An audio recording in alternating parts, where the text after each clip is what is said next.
Around the world, the number of missing person cases can be well into the hundreds of thousands, with many of them turning into cold cases. In the UK, there are 5.2 million CCTV cameras, and these are one of the best tools for the police to utilize when a person goes missing. In some instances, a mysterious disappearance is caught on CCTV, giving the police extra clues to work with. The case of Emma Filipov is one of the most mysterious disappearances caught on CCTV that we are still unable to explain 9 years later. 26-year-old Emma mysteriously disappeared on November 28, 2012, from the Empress Hotel in Victoria, British Columbia. At 7:17 p.m. that evening, the police were called to the Empress Hotel after calls came in about a woman walking barefoot on the streets near the hotel. After a 45-minute exchange, Emma told the police that she didn't want to put her shoes back on and taking a walk while she waited. The police concluded that Emma was fine and was in no danger and allowed her to go on her way. This was the last time that Emma was ever seen alive. Her disappearance shocked those who knew her, and the investigation dug up some troubling events in the days before her disappearance. 8 days before Emma mysteriously vanished, she was spotted on CCTV cameras at the YMCA, close to the Sandy Merriman Women's Shelter, where she was staying. In recent years, Emma's mental health had declined significantly, and the staff at the shelter noticed a huge behavioral change in Emma before her disappearance. Staff reported that she'd become increasingly paranoid and began moving furniture out of her room because they were talking to her and making noises. This piece of CCTV footage is the one that anyone who has come across Emma's case will have viewed, and it provides a troubling insight into her disappearance. On November 20th, 2012, Emma can be seen entering and leaving the building 4 times within a 14-minute window. She appears paranoid, nervous, and peers out from the doors as if she's hiding from someone or something. In the footage, Emma is seen fidgeting and constantly looking over her shoulder. Unfortunately, Emma never told her friends this person's name, and the investigators were unable to find any clues as to the person's identity. When Emma failed to return home to the shelter, the staff contacted Emma's mother, Shelley, who was already on her way to Victoria, British Columbia. When Shelley arrived and there was still no sign of Emma, the Victoria Police Department was called, and an investigation was officially opened. Since that cold November evening, there has been no sign of Emma Filipov. In December of 2012, a prepaid credit card that Emma had bought was used by an unknown man that was later cleared of any involvement after telling police that he had found the card on the side of the road. There have been other unconfirmed sightings of Emma, but so far, the Victoria police are yet to find her. Emma's mother, Shelley, has never given up hope in search for her daughter, and is working closely with documentary makers and podcast hosts to spread the word. If you have any information, you're urged to contact Crime Stoppers Canada at 1-800-222-8477 or the Victoria Police Department at 250-995-7654. 23-year-old RAF Airman Cory Mcke was last seen at around 3:25 a.m. on September 24, 2016. Cory's mysterious disappearance made headlines across the UK, and most people have seen the chilling CCTV footage of Cory's last moments. Despite all of this evidence, the Suffolk Constabulary are still no closer to solving the case. Cory spent the evening of Friday, September 23rd into Saturday, the 24th, partying with his RAF colleagues. The group went from bar to bar and ended up at the Flex nightclub. In the early hours, Cory was approached by bouncers and removed from the club as he was too drunk. Cory is reportedly seen by passers-by asleep in a doorway, with his takeout beside him. Then at 3:25 a.m., Cory is spotted on CCTV cameras staggering on a street corner with his takeout meal. Cory carries on walking down the street into a horseshoe area. He walks out of view of the CCTV cameras and is never seen again. By Monday, the 26th of September, Cory's RAF colleagues were becoming increasingly worried about him when he failed to show up on base, so he was reported missing. The search for Cory Mcke has been described as a multi-million-pound operation, yet there is still no sign of Cory. The most plausible theory is that he fell asleep in an industrial bin and was collected by the trash collectors on the morning of September 24th. The Daily Mail reported that at 4:19 a.m. on September 24th, a bin belonging to the company Greg's was emptied, and the bin men working that day noticed that the contents were unusually heavy. It was calculated that the trash collected that day was 79 kilograms heavier than usual. Despite multiple searches of landfills, no sign of Cory has ever been found, and the Suffolk Constabulary are left with a chilling piece of CCTV footage of Cory's last moments. A coroner's inquest in 2020 determined that Cory likely passed away after falling asleep in a bin. However, there's no forensic evidence to link Cory to this bin or the van that was used that day. If you have any information about Cory's case, you're urged to contact the Suffolk Constabulary on 101 or contact Crime Stoppers at 0800-555-111. December 8th, 2020 marked the 20th anniversary of 22-year-old Trevor Delaney's mysterious disappearance. His family gathered on Haddington Road in Dublin and retraced Trevor's last steps in the hopes of uncovering new clues or finding new witnesses. 22-year-old Trevor spent the evening of December 8th, 2000 at his work's Christmas party at Copperface Jack's and Buck Whaley's. Trevor had joined the Bank of Ireland asset management team in 1999 as an IT technician and appeared to enjoy his job and got on well with everyone who worked there. Trevor's family also told investigators that it would have been very out of character for him to be drunk at this party. At around 3 a.m., Trevor left the party and began walking towards the office to check his emails and catch up on everything that he had missed. He would have usually then taken a taxi, but on this particular evening, taxi drivers across Dublin and Ireland were striking, forcing Trevor to walk in the rain with 70-mile-per-hour winds. CCTV shows Trevor entering his office and then leaving again at 4:03 a.m. CCTV cameras also captured Trevor and an unknown man having a brief conversation outside of the bank. It's also been reported that this mysterious man had been waiting for Trevor for 30 minutes, leading police to assume that he had followed Trevor from his Christmas party. 2 more men are seen talking to Trevor, but these were later identified as colleagues. After finishing up their conversation and promising to see each other in the morning at work, the men parted ways and Trevor began making the walk to his apartment. CCTV cameras confirmed that Trevor was making his way down Bagot Street Bridge and Haddington Road towards his apartment at 4:14 a.m. Just 30 seconds after Trevor is seen, the ominous unknown man that Trevor had been seen talking to outside of his office is seen running after him. After this, Trevor has never been seen or heard from again, and he failed to show up for work or make contact with his family. He was reported missing, and police have opened a missing persons case. Trevor's family did everything they could to find him. They conducted their own searches, handed out leaflets and flyers, and even called his phone non-stop, hoping that he would pick up. Interestingly, Trevor's phone was active for a few days after his disappearance, putting to bed rumors that he had fallen into a canal. Trevor's family are desperate for answers and closure, and are asking anyone with information to please come forward.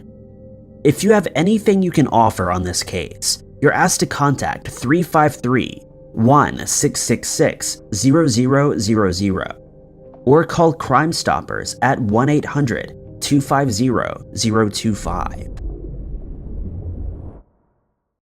There are few details available about the disappearance of 51-year-old Norman Peter Lamb, but his case is mysterious and haunting and deserves the public's attention. Norman Lamb, who goes by Peter, was last seen in Sainsbury's supermarket in Bishop Auckland, County Durham at 10:31 a.m. on June 29, 2021. CCTV cameras show Peter walking into the Sainsbury's supermarket wearing a mask and holding his coat in his hand. After being captured at the supermarket, Peter simply dropped off the map and was reported missing later that day. It appears that Peter pretty much vanished into thin air, and now his family is desperate and appealing for answers.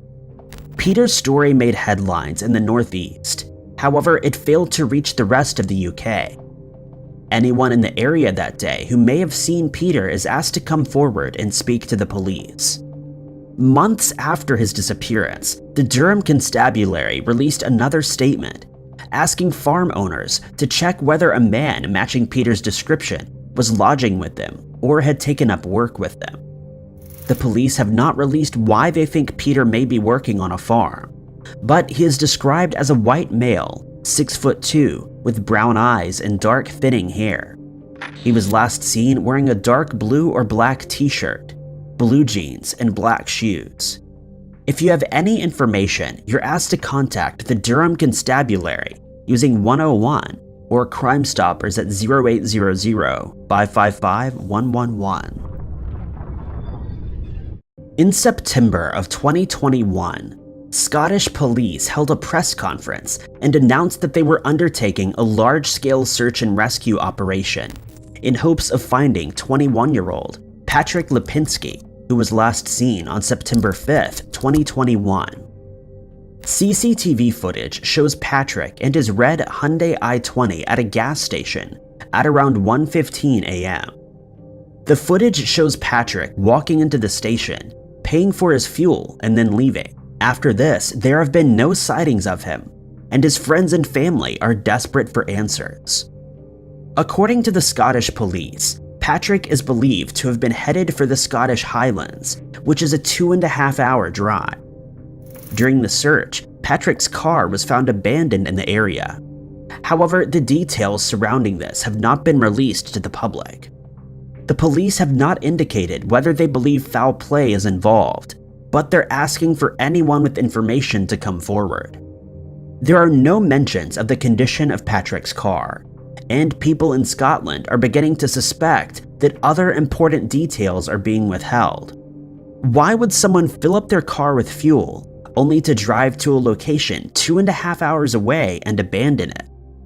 As time goes on, Patrick's case becomes colder and colder and leaves more questions than answers. Patrick is described as a white male, 6'2", with blonde hair and glasses. He was last seen at a gas station wearing a blue t-shirt, jeans, and dark shoes. If you have any information, you're asked to contact 101 or Crime Stoppers at 0800-555-111. 18-year-old Michael Nrti had recently enrolled at UCLA with the music scholarship in the autumn of 1999. By all accounts, he was an intelligent and well-liked young man with a promising future ahead of him. He was gearing up to take his exams in December of that year, knowing that once exam season was over, he would be able to relax with his family and friends before returning to college in the new year. Sadly, Michael would never get to sit his exams, and on the morning of December 10th, 1999, he disappeared without a trace. Michael lived on the 6th floor of the Dykstra Hall, which was on the UCLA campus, and shared his room with one other person. On the evening of December 9th, 1999, Michael partied before going back to his room to play video games with someone else at the university. As this was 1999, Michael had to play the game over the university's wireless LAN network. Michael continued gaming and furiously mashing buttons well into the night before deciding to call it a day at around 4 a.m. According to reports, Michael left his dorm room to go and congratulate his opponent before returning to his room for a final time at 4:30 a.m. After this, Michael has never been seen or heard from again. When Michael's roommate awoke at 9 a.m. the next morning, Michael was nowhere to be seen. After searching around the dorm for him, he realized that Michael wasn't in the building. His roommate noted that his clothes, keys, shoes, wallet, and his instrument had all been left behind too. Michael's absence was quickly noted, and his family were informed, who in turn reported him missing. A wide-scale search of the UCLA dorms was conducted, but there was no sign of Michael. During the investigation, witnesses came forward and reported seeing a strange man in his 30s with a stocky build walking around Dykstra Hall around the time that Michael was last seen. Despite a sketch being circulated and numerous appeals, this unidentified man never came forward, and it's not clear what his connection is to Michael's case. For years, Michael's case has remained dormant, and in the absence of evidence, we're left to theorize. In the days after Michael went missing, sniffer dogs were able to track his scent to Sunset Boulevard and Bellagio Street, but nothing else ever came of this. In 2013, Michael's brother, Steve, stated that Michael had been experimenting with substances in the weeks prior to his disappearance, and that he believes Michael left his dorm under the influence of something and crossed paths with the wrong person. Other theories suggest that Michael left his dorm and fell into a construction area, as the dorms in UCLA were undergoing major constructive work at the time. The police consider Michael's disappearance a homicide, and his family continued to work with police and private investigators to find out what happened to Michael and why he disappeared without a trace. Anyone with information is asked to contact the UCLA Police Department at 310-825-1491 or the Los Angeles County Sheriff's Department at 323-890-5500. Edward and Stefania Andrews were a popular couple within the community of Arlington Heights, Illinois. Arlington Heights is a wealthy suburb of Illinois, and in the 1970s, it was home to well-to-do socialites and successful businessmen. Edward and Stefania were two such people, making a name for themselves within socialite circles and their careers. Edward worked as a bookkeeper and manager for a manufacturing firm based in Chicago, while Stefania worked as a credit investigator. Stefania was also a member of the Women's Auxiliary Beverage Institute, and on May 15, 1970, the pair attended a cocktail party hosted by the Women's Institute at the Sheraton Hotel in Chicago. Upon their arrival at 5:30 p.m., the couple seemed to be happy and ready to party the night away. However, this good mood quickly diminished.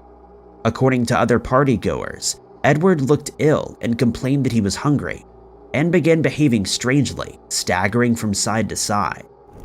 By 9:30 p.m., the Andrews decided to call it a night, heading back to their 1969 Oldsmobile that had been parked in the hotel's parking garage. This is where Edward's and Stefania's behavior took a dramatic shift. Edward began stumbling to his car, which alarmed the valet, who thought he might have been under the influence. The valet also saw Stefania crying in the front seat. Before the valet was able to intervene, Edward drove the car out of the parking garage and onto Michigan Avenue. The valet would later tell investigators that Edward had hit the door on the way out and had to reposition the car in order to get out of the door. The valet then watched Edward illegally drive south into the northbound lanes towards Michigan Avenue Bridge and Wacker Drive. While this behavior was concerning, it doesn't appear that the police were called, and the valet and those who witnessed Edward's erratic driving went about their own business. It wasn't until Monday, May 18, 1970, that anybody realized the Andrews were missing. Both Edward and Stefania failed to show up for work which sent alarm bells ringing for their colleagues. After realizing that something was wrong, the Arlington Heights police were called, and the two 62-year-olds were officially reported missing. In the days after Andrew and Stefania disappeared, the Chicago River was searched extensively after investigators theorized that Edward had driven the car off the road and into the water. This theory was supported by the fact that a bridge on Lower Wacker Drive was covered in scrapes while the road was covered in skid marks. Sadly, despite searching the Chicago River numerous times, no sign of Edward or Stefania has ever been found. Over the years, numerous tips have been called in, but these have amounted to nothing. A shocking new development came 24 years after the couple disappeared in 1994, when an informant told the Arlington Heights Police Department that Edward and Stefania had been placed in a pond near Green Oaks in Lake County, Illinois. The informant told investigators that a group of young men were responsible for what happened to the couple. However, despite extensive searches, no sign of Edward or Stefania has ever been found in Lake County. The community of Arlington Heights were baffled as to how two popular socialites could vanish without a trace, and 52 years later, we're still no closer to solving the mystery. Anyone with information is asked to contact the Arlington Heights Police Department at 847-368-5300. 18-year-old Tammy Lynn Lepert has been missing for almost 39 years as of 2022, and her case is among some of the most mysterious disappearances that cannot be explained. In 1983, Tammy Lynn Lepert was an up-and-coming actress living in Rockledge, Florida, with her family, and her future looked bright.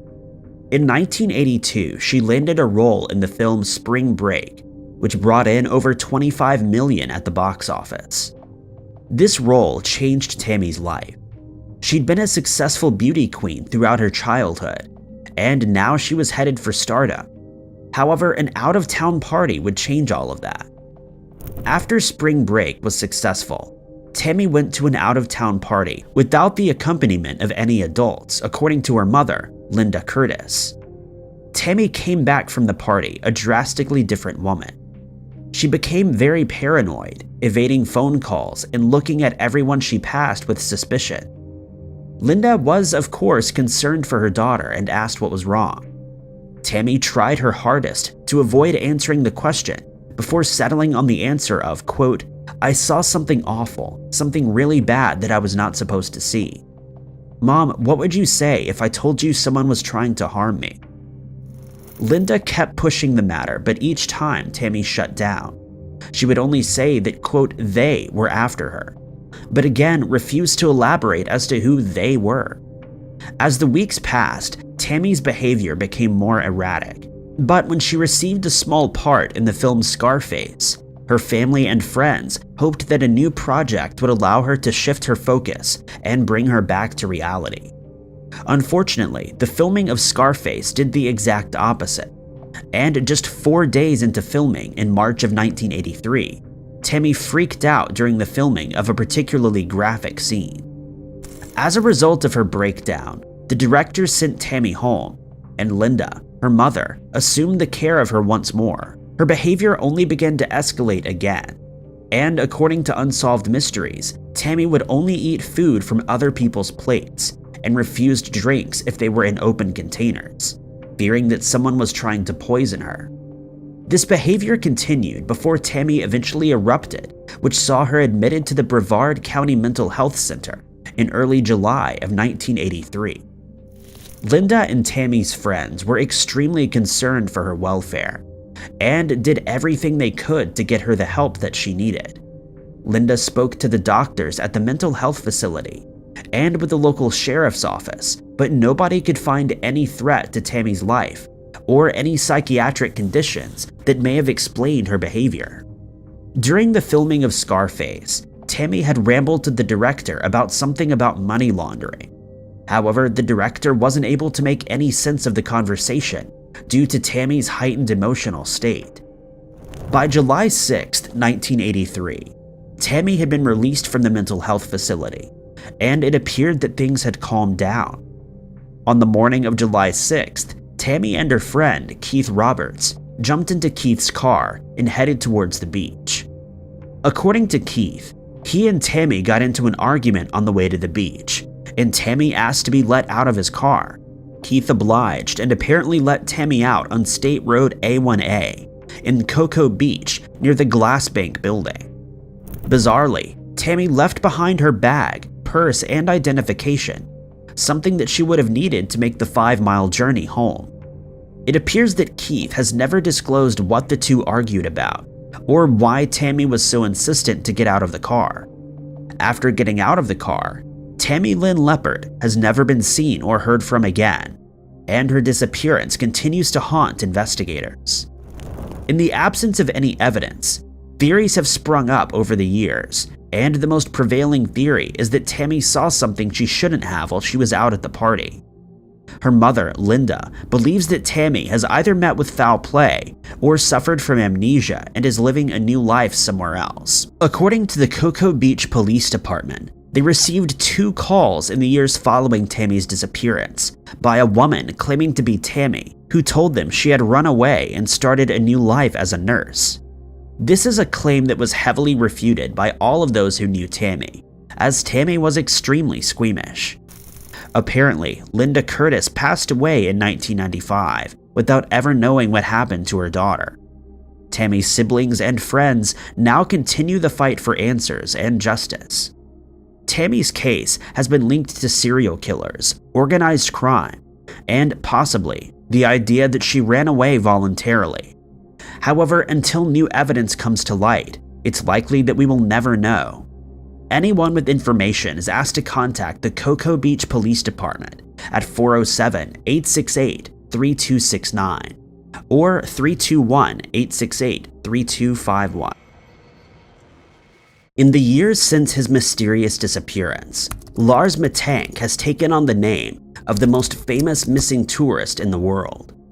The CCTV footage in the moments leading up to his disappearance has garnered millions of views, and 8 years later, we're still discussing his case. In June of 2014, 28-year-old Lars Maten of Berlin, Germany, along with a group of friends, made the journey to Varna, Bulgaria for a vacation. On June 30th, Lars and his friends were drinking at a bar when Lars got into what is described as an altercation with a group of Bayern Munich fans. Lars was a Werder Bremen fan, and tensions soon flared between the two groups. After the tension fizzled out, the group left the bar. However, Lars mysteriously disappeared. It wasn't until the next morning, when he returned to the hotel, that the full story of what happened came out. Lars told them that he'd been beaten up by 4 men, the same men he had argued with in the bar the night before, but then later changed his story, saying that it was just one man who was local. There were several different accounts of what happened to Lars.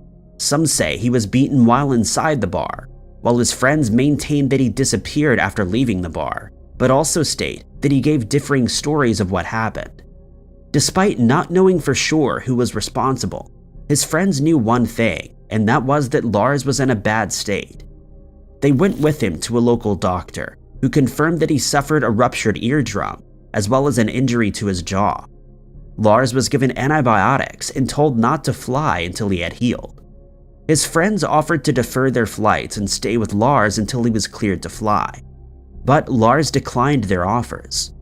His friends boarded their plane home to Germany, not knowing it would be the last time they ever saw him. On July 8, 2014, Lars Maten entered Varna Airport in preparation for his return flight to Germany. In the days leading up to his flight, his mother reported that Lars had been acting strangely, calling her in a hushed whisper, telling her that people were after him. Hotel CCTV also confirmed that Lars had been acting bizarrely, showing him hiding inside the elevators and being paranoid of everyone around him. This bizarre behavior came to a head on July 8, 2014, and the events that transpired cemented Lars's case as one of the most mysterious disappearances in history. Shortly before going through security and passport checks, Lars went to see the airport doctor, who cleared him to fly. However, during the consultation, a construction worker entered the office as construction work was taking place in the airport. This freaked Lars out so much that he dropped all of his things, ran out of the doctor's office, through the hallway, and out of the airport. The entire event was captured on CCTV, and a bewildered Lars can be seen sprinting, almost for his life, through the airport's hallways. After this, he climbs over a fence and runs into the forest, never to be seen again.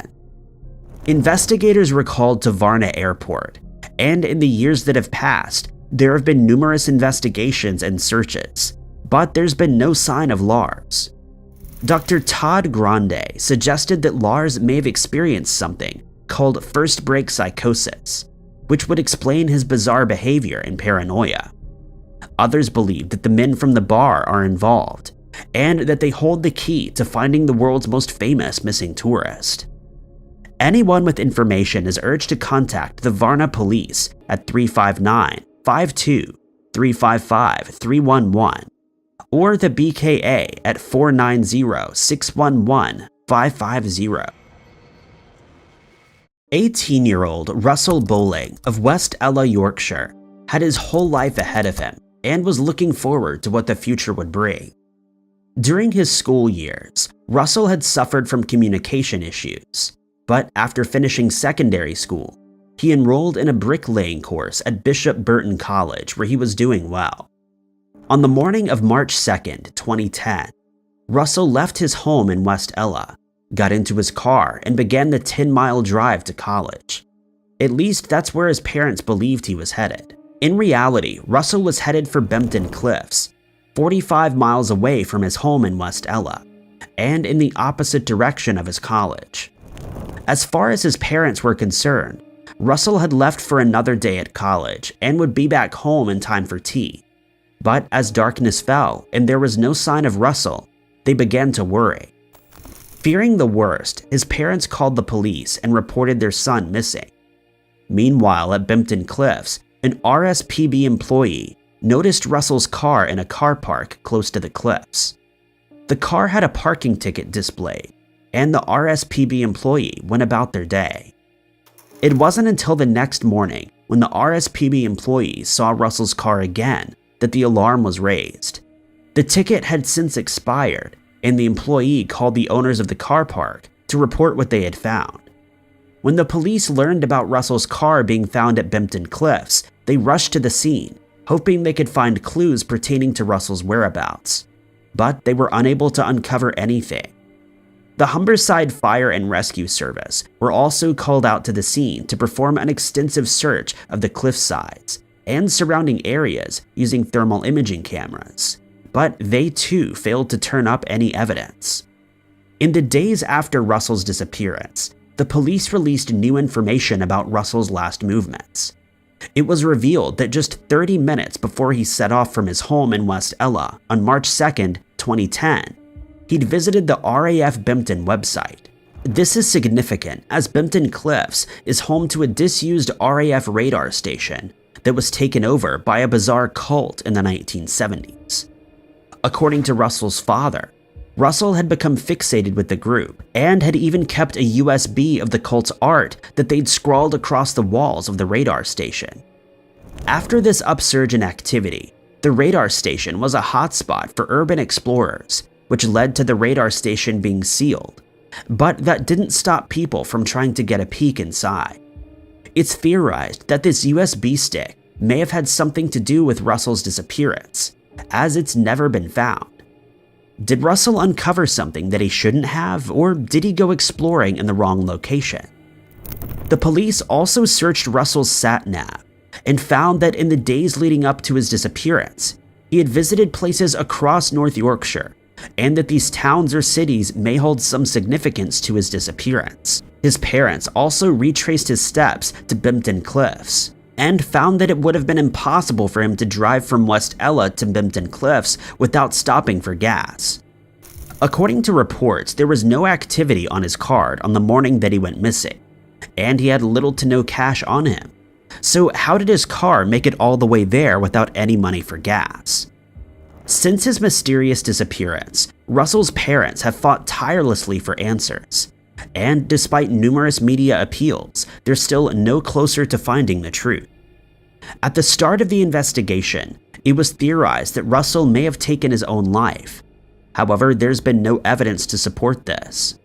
In 2019, Assistant Coroner David Rosenberg addressed the coroner's court in Hull, telling Russell's family, quote, "Based on the submissions of the police that no body has been found, I believe somehow he passed at sea at Bimpton Cliffs." David Rosenberg did, however, rule out the possibility that Russell took his own life, and as of 2022, the case remains largely unsolved. Anyone with information is asked to contact the Humberside Police at 01482 220 393 or Crime Stoppers at 0800 555 111. Weightlifter Julius Sekitoliko from Uganda is a rising star in the sport as he competed at the 2018 Commonwealth Games, finishing 10th in the finals of the men's 56 kilogram competition. In July of 2020, he was in Western Japan as part of the pre-Olympics training when he became a missing person. Sekitoliko was originally scheduled to fly back to Uganda after he failed to qualify for the Olympic weightlifting field. But when he didn't show up for a COVID-19 test, he was reported missing. When his hotel room was searched, police found a note that he had left in which he stated that he wanted to remain in Japan to look for work. The note also asked that Ugandan officials ship his personal belongings back to his wife in Uganda. Osaka Prefectural Police were eventually able to find security footage that showed Sekitoliko traveling from Osaka to Nagoya by train. He had made a stop along the way before ultimately getting off in Yokkaichi. Here, he was tracked down by police, and he revealed that even though he is considered a hero in his own country, he found it difficult to return after failing to qualify for the games, and he had hoped that he would be returning with a medal. When he was returning to Uganda on the 23rd of July, the Ugandan government released a statement saying that they are committed to helping Sekitoliko complete rehabilitation and that they would be working with him to further his career. But the story didn't end there, as it was later revealed that he would be taken to the Criminal Investigation Department in Kampala for interrogation. He would later be released, but soon after, he was charged with conspiracy to defraud his government. This came about after it was found that he may have conspired with a government official to be included on the team for the Olympics. The investigation is ongoing, and if the charges against him are found to be justified, he could end up serving as much as 10 years behind bars. Monica Decker, a 53-year-old woman from Connecticut, was reported missing on the 8th of April 2020. The last sighting of her was when she was leaving her house that she shared with her adult son in Bridgeport. When she didn't arrive at work as scheduled at Norwalk Transit that day, police were asked to perform a welfare check at her home, and they found her 2016 Honda Civic still parked in the driveway. Her personal belongings, including her cell phone, were still inside the house, and there was no indication that foul play was involved in her disappearance. For the next year, her family searched for her, hoping that she would be found alive or return home on her own, but to no avail. Shortly after her disappearance, they told Dateline that it was uncharacteristic for her to disappear without informing anyone where she was going, and that they feared the worst. Monica's daughter stated that she had seen her mother the previous week, and everything seemed normal. After an investigation was launched, Bridgeport police stated that she may have left the area with a man named Toby Roberts. In May of 2020, Monica's daughter received a notification that her bank account had been accessed at an ATM in Vermont. A detective found that she had checked her account balance but hadn't withdrawn any money. When investigators checked CCTV footage from the ATM, they were able to confirm that it was indeed Monica who had accessed the account, and she was seen entering a green Honda with an unknown man. Then on the 31st of May, 2020, Monica was finally tracked down, and she was taken to the hospital as she had lost a lot of weight, weighing only 89 pounds when she was found. Police stated that there was no foul play suspected in her disappearance, and that no further information regarding the case would be released. It's unclear why she decided to leave her hometown, and if she had in fact left with someone, but her family was over the moon to learn that she was alive and well, and they thanked police as well as members of the public for their assistance during the case in a statement posted to Facebook.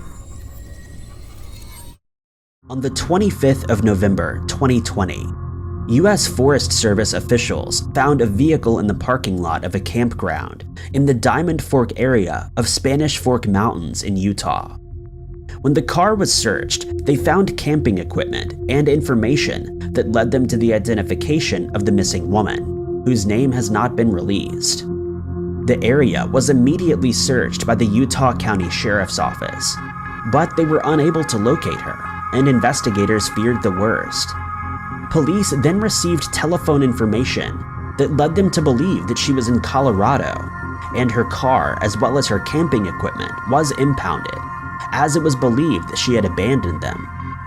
Over the next few months, the Utah County Sheriff's Office attempted to find out who her family was so that they could be informed of her disappearance, but they were unable to identify anyone. Deputies then contacted her coworkers, who told them that she'd been struggling with her mental health.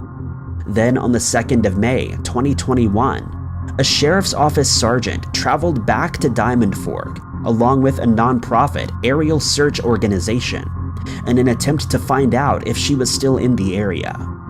A drone was deployed, but soon after it was launched, it crashed. The sheriff's office then headed out on foot with the pilot to search for the drone, and as they scoured the area, the sergeant and pilot spotted a tent pitched nearby. At that very moment, the tent's zipper opened and the woman stepped out into the open. She told the sergeant that she had willingly stayed in the area and that she had been foraging for moss and grass in order to stay alive. She was able to access water from a nearby river that she had stumbled across. She was taken to a local hospital for a mental health evaluation, and police released a statement saying that she would probably return to the site after being released from the hospital, as it isn't against the law for her to be there of her own free will. They also told her that they would make Utah County Sheriff's Office resources available to her if she felt that she needed them.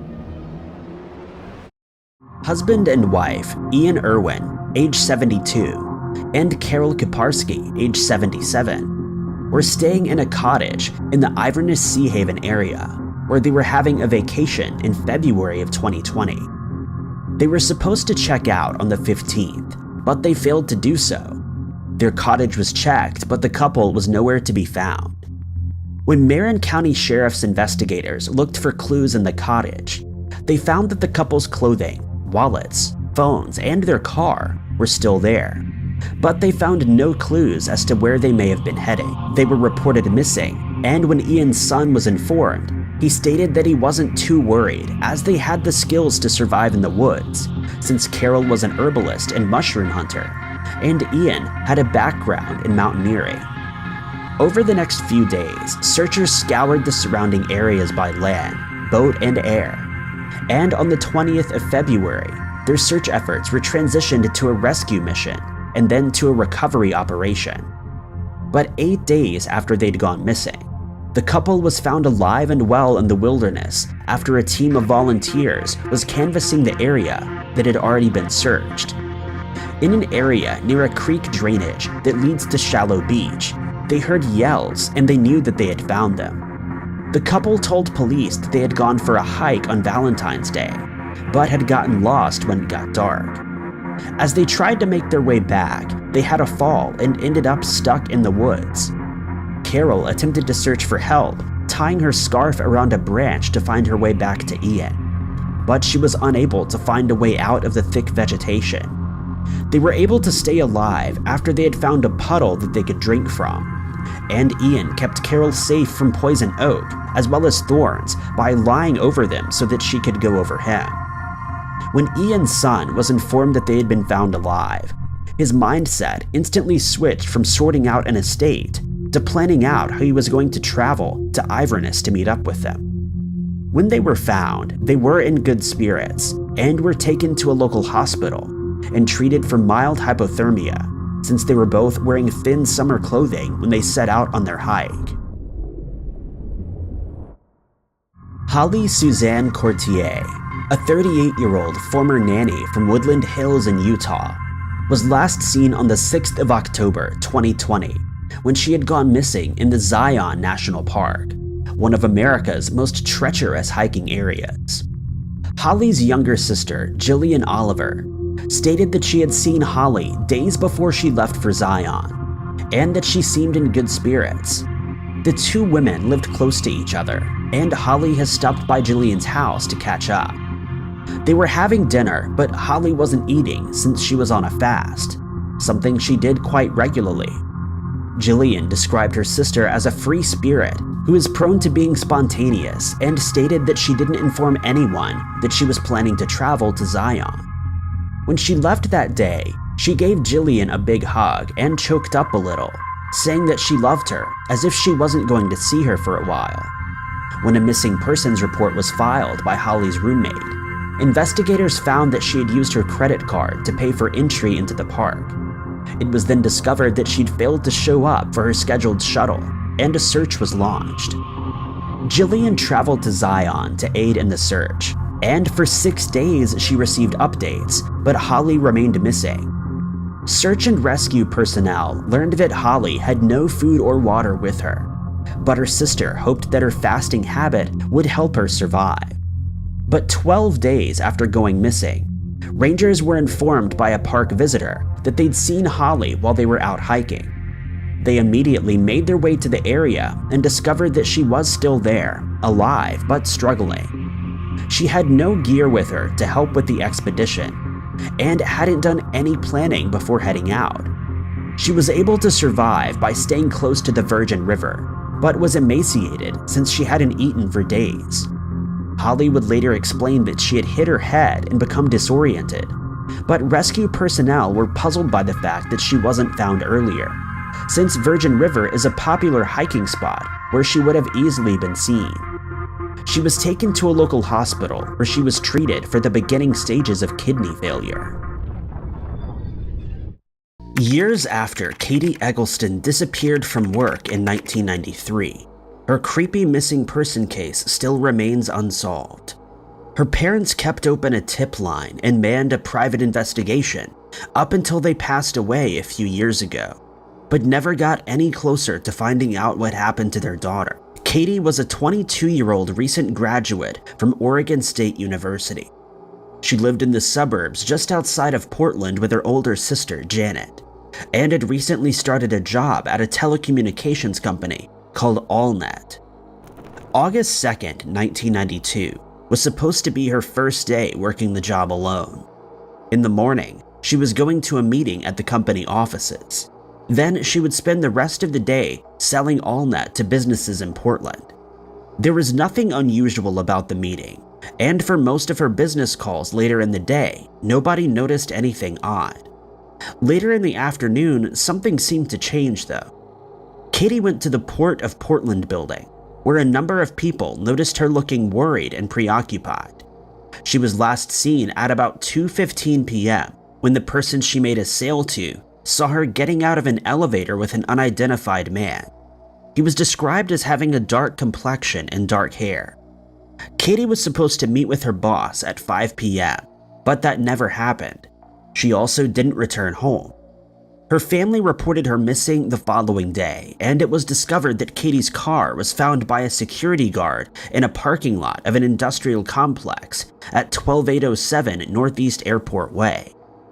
This was 9 miles away from the Port of Portland building where Katie was last seen, but it was in an area near where Katie had been working earlier in the day. The car had the windows rolled down and the key in the ignition. Her purse, cash, and credit cards were also found. Katie's passport and Allnet binder were missing, and police found no evidence of a struggle. Strangely, another witness later reported seeing a car that matched the description of Katie's in the parking lot outside of the Port of Portland building at 5 p.m. the day she disappeared. It was never confirmed whether this was Katie's car or one that looked similar. Police believe Katie had disappeared of her own accord. Her sister Janet and Janet's ex-husband had been under investigation for tax evasion, and Katie had been a witness, though not an important one. The police believed Katie disappeared to avoid having to testify against her sister. This was despite the fact Janet had pleaded guilty, and her ex-husband pleaded the same the following month. Katie's parents believe something more sinister happened. Not long into the investigation, a gas station attendant reported a strange occurrence to police. He remembered having seen a woman looking a lot like Katie coming to the station. She was driving a green Honda erratically and looked disheveled. There were 2 men in the car with her, and at one point she seemed to plead with them. Police initially dismissed the witness because it didn't line up with another lead that they were working with. Later, police suspected she might have been the victim of Joel Patrick Courtney, who took the life of another young woman in the area 11 years later. No connection between Courtney and Katie has ever been found, though. The case remains unsolved years later, but her siblings still hope that they can find answers regarding what happened to her. On the day she disappeared, Katie was wearing a purple blazer, white blouse, and black skirt. She was 5 foot 4 inches tall, weighed 125 pounds, and had blonde hair and blue eyes. Anyone with information that could help solve this strange case should contact the Portland Police Bureau at 503-823-0446. It's been 18 years since Timothy Vern Perryman disappeared from his home in a Los Angeles suburb. Years later, there has been no trace as to what happened to the missing man, and his case remains unsolved. Timothy was 53 years old in March of 2004, and the father of 2 adult sons. He was happily married to a woman named Pamela, though both Timothy and Pamela had health problems. Timothy's health had been a real cause for concern recently, with a kidney infection that had spread throughout his body and a heart condition. Both required regular medication. The medical conditions had led to a personality change, according to his wife, and he seemed more angry and depressed. This wasn't helped by the fact that he lost his job about 16 months before the disappearance. Despite the problems, nobody in Timothy's family expected anything strange to happen. March 28, 2004 was a Sunday. The Perryman family last saw Timothy at about 1 p.m. when he drove away from their home in the family car. He emptied his wallet of cash, photos, and credit cards before he left, but kept his driver's license. Timothy was last spotted about an hour later by neighbors. He was about a 2-minute walk from his house and was walking away from the house.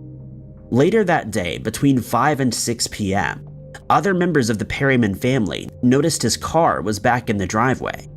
Timothy had never come back into the house, and it's not known how long the car was there. Timothy's sons believed that he went hiking in the nearby Santa Monica Mountains. This wasn't anything out of the ordinary. Timothy was a skilled outdoorsman and had led Boy Scout groups before his health stopped him. But when Timothy didn't return, they obviously grew concerned and contacted police. The family thought Timothy's disappearance was the result of an accident. More than 200 people searched the mountains for Timothy, including many of the Boy Scouts he used to lead. Unfortunately, that provided no trace of the missing man. There was always the possibility that Timothy's disappearance was more self-inflicted. It's unlikely any answers will be found until Timothy is, if he is in the mountains at all. Timothy was 5'9" at the time of his disappearance and weighed 185 pounds. He had brown hair and hazel eyes and a port wine stain birthmark on the left side of his face. Any information that could solve this mysterious disappearance should be passed on to the LA County Sheriff's Department at 323-890-5500. Lira Goldsmith disappeared under very mysterious circumstances in November of 2018 and hasn't been seen since. Sadly, it's a case that hasn't received much media attention, and many details about the case remain unknown. It was only a few days after Thanksgiving that Lira's family last saw her. On November 27th, her boyfriend picked her up from her home in an apartment block on Narrow Lane in Montgomery, Alabama. They were going to run errands and were only gone for a few hours. Reports don't say exactly when, but later that night, he dropped her back off at the apartment. Her grandmother saw her get out of the car, but Lira didn't come inside. It was the last time anyone in her family saw her before she vanished. It wasn't too unusual for Lira to spend the night at a friend's house. In particular, she would frequent the Gibbs Village and Newton area where she had friends. At the time, her family assumed she had gone there, but when she didn't come back the next day, they knew that something was wrong. Lira's mother reported her missing, but after that, there was little activity from the police.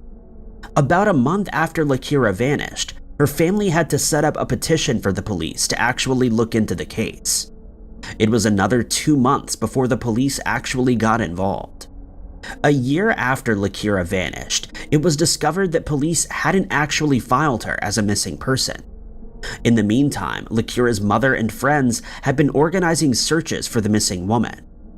A maintenance worker at the apartment complex revealed that he had last seen Lira at 2 a.m. on the night that she went missing. She had asked to use his phone, which he agreed to, and left her alone to make the call. When he came back, she was gone and his phone was left on his friend's doorstep.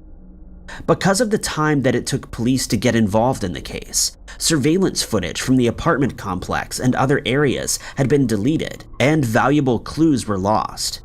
So far, police have no suspects for who might have caused Lira's disappearance. It's likely someone knows what happened to Lira, but at the moment, the case can't be solved without further information. Lira was about 5'4" when she disappeared. She had her lower lip pierced and a tongue piercing. Anyone with information on the case should contact Montgomery Police at 334-625-3846. It was a stormy night when Chance Engelberg vanished without a trace in the small town of Gering, Nebraska. Chance had gone for a walk to cool off after a disagreement with his wife and her family, and he was never seen again. Chance and his wife and son lived in Moorcroft, Wyoming, where he'd recently gotten a new job. On July 6th, they had traveled to Gering, where his wife's family lived, for a weekend trip. While his wife Bailey spent time with her grandparents, Chance, his father-in-law, and some other members of Bailey's family went on a golfing trip. Before too long, an argument started, stemming from the fact Chance would be earning less money at his new job. He called Bailey and asked her to pick him up. He wanted to go back home to Wyoming, but Bailey wasn't ready to end the trip just yet. They went back to her grandparents' house, but Chance was still frustrated. He left and began to walk through the town. At about 7:46 p.m., Bailey called him, and he told her he was walking south, but this wasn't the case. An hour later, Chance called his best friend, and Chance told him that he was heading north towards Torrington in Wyoming, and asked for a lift. Unfortunately, his friend wasn't able to come and pick him up. It's not clear what Chance's plan was at this point. It definitely wasn't within walking distance, but it does seem like Chance continued to walk away from his wife's family. The call to the friend was the last time anyone heard from Chance, but he did send one last text message. The message was sent to his aunt at about 9 p.m. At that time, a heavy thunderstorm had rolled into the Gering area. He sent her a message of random text and emojis, which was very unusual for Chance because he never used emojis. It seemed more like an accidental text than anything else. Chance was last seen on CCTV at about 10 p.m. walking in Tarrytown, a neighboring town just north of Gering. At around the same time, his phone pinged for a final time from a nearby cell tower. It wasn't until the following morning that Chance was reported missing. His wife and father-in-law had driven around the town to try to find him the evening before, but it's possible he was sheltering from the rain in a store, or they were simply looking in the wrong part of town. Despite multiple searches, no trace of Chance has ever been found, and his disappearance remains a mystery. Chance was 5'9", of a medium build, and was wearing Wrangler jeans and a plaid shirt at the time of his disappearance. Gering Police Department can be contacted at 308-436-5088. The unsolved disappearance of Jeremy Burt is a strange missing person case that police believe involved foul play. Years later, his family seemed no closer to solving the case than when he vanished in February of 2007. Jeremy disappeared on February 11, 2007, the day before he had come back from a trip with his daughter to visit his mother in American Falls, a city in Idaho where he had grown up. He was living with his father, Vern, in Boise at the time of his disappearance. Also living in the house was his ex-wife and the mother of his daughter, a woman named Kim George. The two had only been married for a year, but remained friends, and may have been giving their relationship another go when the strange mystery occurred. She was away for work at the time. At about 10:30 p.m., he asked his father to watch his daughter while he went to visit a friend. He had recently bought a new bow, and they were going to talk about hunting. His father agreed, and he left the house in Kim's red Mercury Cougar, but he never came home. 2 days later, Kim started receiving strange texts from Jeremy. He told her he was leaving and wanted to start a new life somewhere else. The texts were out of character for Jeremy, and when Kim tried to call, he wouldn't answer. When she returned to Idaho, she found both Jeremy and the car missing. Both were reported to police. The only sign of Jeremy after he left his father's house was a credit card purchase that was made on the night of the disappearance at a location 45 minutes away from the house. It's not known when or exactly where this purchase was made. 3 months later, the car was found abandoned and burned out in a ravine in a remote area of the desert. According to police, it would have been very difficult to drive the car there, and how the car ended up there has never been resolved. It's not known who would want to hurt Jeremy, but there definitely was one woman with at least a reason to dislike him. Jeannie Braun had been his attorney when he divorced his first wife. After he split from Kim, the two started a relationship. Jeremy later testified against her in court. Jeannie had forged a judge's signature in a custody case, and also pleaded guilty to influencing a judge. She spent 1 year in prison and was disbarred from practicing law in Idaho. Jeannie has denied any involvement in the disappearance, and police have no suspects in the case. Jeremy was 6'2", weighed 197 pounds, and had a goatee at the time of his disappearance. Boise Police Department are investigating the case and can be contacted at 208-321-0588. The mysterious case of the disappearance of Sierra Breland began on the 19th of February 2022, after Sierra, her husband Xavier, and their 5-month-old baby traveled from their hometown in Carmel, Indiana to Georgia, where they planned to visit members of their family. The first 2 days of their trip were spent at Sierra's parents' home, after which they traveled to Xavier's mother's house about an hour away in Johns Creek. Sierra's father received a text from her on the 21st of February, in which she said she planned to be back at their house by the following morning. When she didn't arrive the next day, he contacted her and said that she was feeling ill. That same day, she stopped responding to calls and text messages.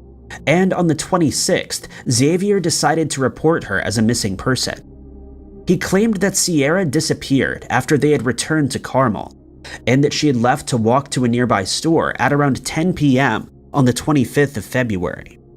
He added that she was wearing a tank top, despite the fact that it was around 20 degrees outside. Surveillance footage from the store was examined, but Sierra was nowhere to be seen. They also noted that her ID, credit cards, and cell phone were left at the house, and they determined that she was last seen by her mother-in-law at 7:17 p.m. on the 24th. It then came to light that Sierra was unhappy in her marriage, and she was scared of Xavier, telling family members and friends that she feared for her safety and planned to leave back to Georgia with her son. On the 1st of March, Xavier was arrested on unrelated charges of stalking, making harassing phone calls, and violating a protection order that had been acquired by his ex-wife. The following day, he was named as a person of interest in Sierra's disappearance, but he hasn't been formally charged. The FBI has offered a $10,000 reward for information on the case, and they've stated that foul play is suspected. Sierra is described as having strawberry blonde hair with blue eyes. She's 5 feet tall and weighs 120 pounds. If you have any information on the case, you're asked to contact the Johns Creek Police Department at 678-474-1594, or the Carmel Police Department at 317-571-2500, or the FBI at 800-225-5324. 26-year-old Robert Wiles became a missing person in April of 2008, and although a culprit has been identified in his disappearance, he has still not been found to this day. At the time of his mysterious disappearance, Robert was working at his father's business, National Flight Services in Lakeland, Florida. Shortly after going missing, his parents, Tom and Pamela, received an email which was signed Group X demanding a $750,000 ransom. They felt that they had no choice but to pay the money for Robert's safe return, and arranged to have the money dropped off, but instead of using actual cash, officers filled an envelope with coffee weighing the same amount as the cash would. It was placed in a box in Robert's office, as was demanded by the abductors, and a camera was set up to catch the culprits in the act. But no one ever claimed the money, and no further ransom demands were ever made. It then came to light that Robert had a conversation with his barber, Janny Bear, in which he told her he was frustrated with his life. He added that he knew his father had a kidnapping insurance policy, and ended the conversation by asking her to not tell anyone. But his family was sure that Robert would never disappear for such selfish reasons, and the investigation shifted to a man named Toby Holt, the operations manager at National Flight Services. After scrutinizing Robert's call records, CCTV footage was obtained from a toll booth on the Polk Parkway from where a call had been made. In the footage, Holt can be seen passing through the toll booth with his right hand close to his ear, suggesting that he was on a call. But Holt's phone records show that his phone wasn't in use at the time. He was brought in for questioning. However, he couldn't provide an alibi for the time of Robert's disappearance. The case went cold in 2009 when it was discovered that Holt's phone was scrutinized with Robert's, and Holt had actually been using Robert's phone at the toll booth. Due to his lack of an alibi, he was found guilty of ending Robert's life, and will only be released from prison in 2039 at the age of 72. On the 7th of December 2009, the entire Powell family from West Valley City in Utah was reported as missing after their children had not been dropped off at daycare. This included Joshua and Susan Powell and their 2 sons, Charles and Braden. Josh's mother and sister, Terica and Jennifer, had tried to contact the couple, and when they failed, they contacted the police, who broke into the house for fear that the family may be suffering from carbon monoxide poisoning. They found that the house was empty, but noticed that 2 box fans had been placed on the couch in an attempt to dry a wet spot. Susan also didn't show up at her workplace that day, and her purse, wallet, and ID were found in the house. Her cell phone was later located in the family's minivan that had been used by Joshua on that day. At around 5 p.m., Joshua returned home and he was taken in for questioning and stated that he had left Susan asleep at home the previous evening and had decided to take the boys camping at Simpson Springs in Utah. Investigators traveled to Simpson Springs but couldn't find the campsite that Joshua had described. They also noted that it was strange for him to take his sons camping in blizzard conditions at midnight when he had to work the next morning. They also learned that Joshua hadn't arranged for a day off, which he explained away by saying that he had gotten mixed up and thought it was Sunday rather than a Monday. Inside the house, police found biological material on the floor. They also found life insurance policies on Susan's life in the amount of $1.5 million, and a handwritten note from her in which she stated that she feared for her life. When their eldest son was questioned, He confirmed that they had in fact gone camping, but he stated that Susan had joined them but didn't return with them. He would later tell a teacher that Susan had passed away. By December, Joshua had retained an attorney and stopped cooperating with police, becoming a person of interest. But on the 5th of February 2012, Joshua ended his own life without disclosing Susan's location, and her whereabouts remain an unsolved mystery. 20-year-old Madison Scott from Vanderhoof in British Columbia, Canada, mysteriously disappeared on the 29th of April 1991 after attending a birthday party. At the time of her disappearance, she was working as an apprentice heavy-duty mechanic at MBG Logging. Around 50 other people attended the party that night, a few of which were friends of Madison's. This included Geordie Bolduc, who drove there with Madison on the 27th in her 1990 Ford F-150 pickup truck. That evening, Madison decided to retire to her tent after a fight had broken out. Jody, who had been involved in the fight, decided to leave with her boyfriend and asked Madison to join them, but she refused and elected to stay at the campsite. Jody returned the following morning at around 8:30 to collect her sleeping bag and clothes before she had to go to work. She found Madison's tent unzipped with all of her belongings, including her sleeping bag, moved over to one side, but couldn't see Madison anywhere. Madison's phone records showed that she had texted with her father at 11:30 on the 27th, and the last activity on the phone was at around 12:30 on the 28th. After she was reported missing, all the partygoers were interviewed by the police, but they found no reason to suspect anyone of being involved in her disappearance. Madison's belongings, including her vehicle, sleeping bag, pillow, and tent were examined, but they yielded no clues. The Scott family hired a private investigator who reported that when he interviewed Jody, she kept asking for her favorite pillow back. But no person of interest was identified and no sign of a struggle was found. The Hogsback Lake area was thoroughly searched with the use of quad bikes, cars, trucks, boats, helicopters, and forward-looking infrared technology, divers and search dogs, but all to no avail. No suspects have ever been named in Madison's strange case, and it's believed she either left the campsite willingly, either on her own or with someone she knew. Whatever the case may be, Madison has never been found, and her disappearance remains an unsolved case.